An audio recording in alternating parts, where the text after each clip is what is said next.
Hey guys, welcome back to the channel. We've got a new selection of Stanley Cup playoff master set players to go over in NHL 23. So we're going to break all those down, take a look at the 4 new master set players. We're also going to cover some clutch moments and probably talk about the first round of the Stanley Cup playoffs. As always, guys, I'm on that road to 50,000 subs. I'd really appreciate it if you haven't already. Subscribe to the channel. Let's get into it. All right, we'll start off first with the 96 overall Jean Beliveau from the Montreal Canadiens, 6'3", 205. Always a pretty good icon, especially early on in the game. He gets the MSP. You can go with Thief on him there to boost up his faceoff rating, which you're definitely going to want to do. His middle set of synergies, nothing impressive. And then the first is going to be either buzzing or distributor. Now, I'm not really sure what's gone on recently, and I don't know if it's just because we had team of the season, which is always going to be the most powerful cards in the game, but they really have not scaled the skating as these MSPs have come out, as 93 speed in May is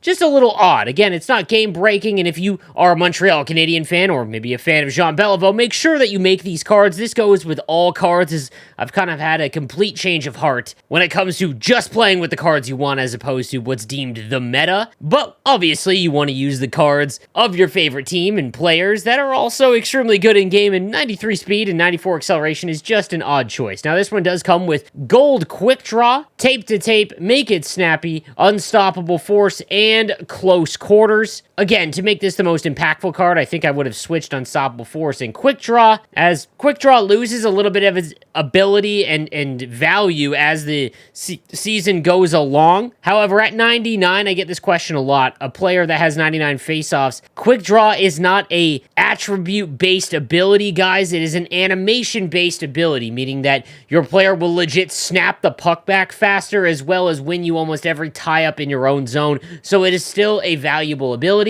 It's just not as impactful as early on in the year when faceoff ratings are very low. And then close quarters is fantastic as well, especially on a centerman if you are going to play him at center. Everything else is 99. This is a great looking card, and he's got great size. Would be a great option if you are looking for a left-handed winger or center. Next, we've got the 96 Andy McDonald. And this might seem a little obscure to some, but I remember being a teenager with this Ducks team. Andy McDonald was a pivotal member of that squad. If you are a Ducks fan, however, I want to kind of get some feedback here as we get into the summer months, so I can try and help with content if there is an issue at all. But let me know if you're a Ducks fan. Are you jacked up for an Andy McDonald card? Because personally, I think as the year goes along, I understand that there is a lot of parameters that the content team is essentially backed into, and that's a whole other discussion that we need to have about content, and I've been talking about this a lot on stream, is I want to do a complete overhaul video and give you guys examples of what content could look like if it was like other Ultimate Team Mode games. That being said, they have to hit certain teams and positions and really eras, but while Andy McDonald was important to this Ducks team, I can't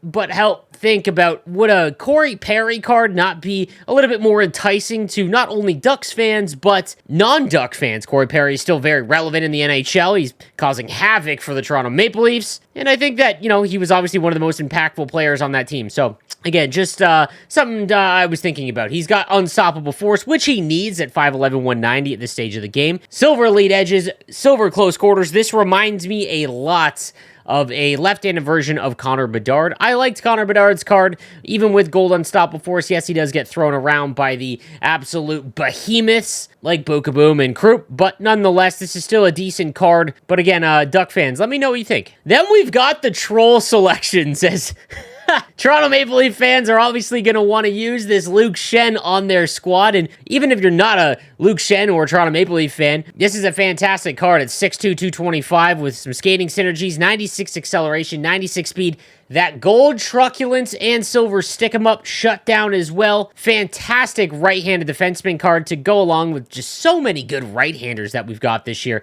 This is a fantastic card, and to be honest, an endgame card, if you will. That being said, it's the Tampa Bay version. Obviously, he won the cup with them twice, but just kind of funny because obviously the Leaf fans don't want to rock a Tampa Bay Lightning Luke Schenn version, so I thought that was kind of funny. Not that they knew that. Well, actually, they probably did know that, that the Leafs were going to play the Lightning back when when they made this card out, but just something I thought that was kind of funny. This Luke Schenn card is fantastic, and it is probably going to be the card out of this mix that I will make. And then we got, which I 100% have to believe is a troll job, because while we didn't get Jack Johnson this year, which has become a meme in the NHL community, they always give us an impactful Jack Johnson card, we get the Eric Johnson card for winning the Cup last year, and I get it. It's still, pretty relevant, obviously, as the reigning Cup champion. 6'4", 225. However, Ice Pack is just completely unusable. There's no reason for it in online play. Born Leader, you're not going to activate. Thunderclap is not shown to be all that impactful either. Stick 'em Up is at 6'4" for sure, and Shutdown, I think, kind of saves the card when it comes to abilities because it is still impactful. What I don't understand, and what I thought was a legit error, is that while he is 6'4", 225, he's got 92 speed, and you really can go up to 93, but then you're losing the acceleration. There's no other skating synergy.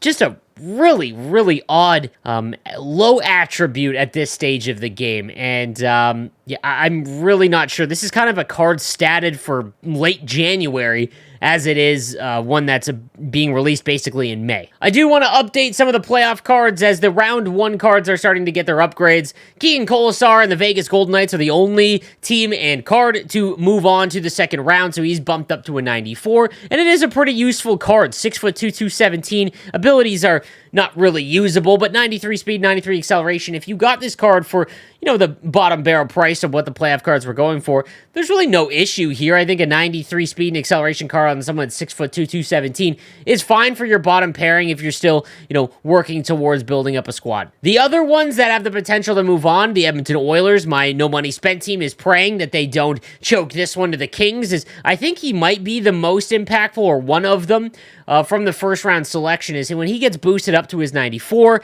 I think he's going to have 93 speed and acceleration, but Gold Shutdown is really nice, and he's 6'2", 210, so I do think that he has quite a bit of usefulness if you do need a right-handed defenseman, and if you had this card for, again, the 88 overall cheap price.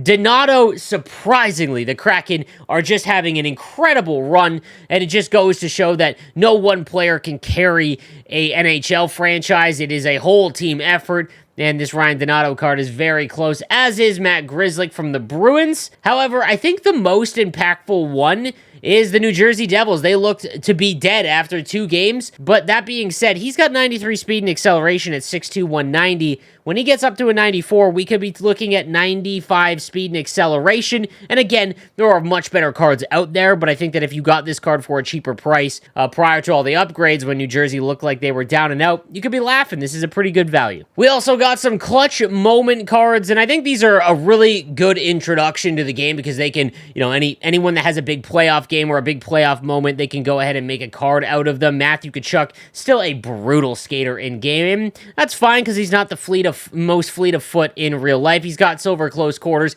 Nothing crazy about this Matthew Tkachuk card, though. Jordan Eberle as well gets one. He gets 91 speed and acceleration. Gold make it snappy, but silver unstoppable force, so if you are making a Kraken theme team, this could be somewhat usable for you. Morgan Rielly gets one for his insane offensive production, and man, when that first goal went in Game 5, Game 5, I really thought that this was finally going to be it for the Leafs, but the Leafs gonna leaf. 6'1", 222. He's got gold seeing eye, silver shutdown, 94 speed and acceleration, and he is big. This is actually a very usable left-handed defenseman. So guys, the last thing I want to talk about is they are still going to go for about 450,000 coins to make them from scratch, but this event and events that are going to continue throughout the summer, if you are still looking to maximize getting these cards for a little bit of a cheaper price, the issue is that because a lot of these events and the event cards, not the MSPs, are very high rated, it's going to be very expensive to get many in your lineup. I've talked about this quite a bit, but if you are trying to get the free MSP, what you want to do is take 5 collectibles, and again, I'll show you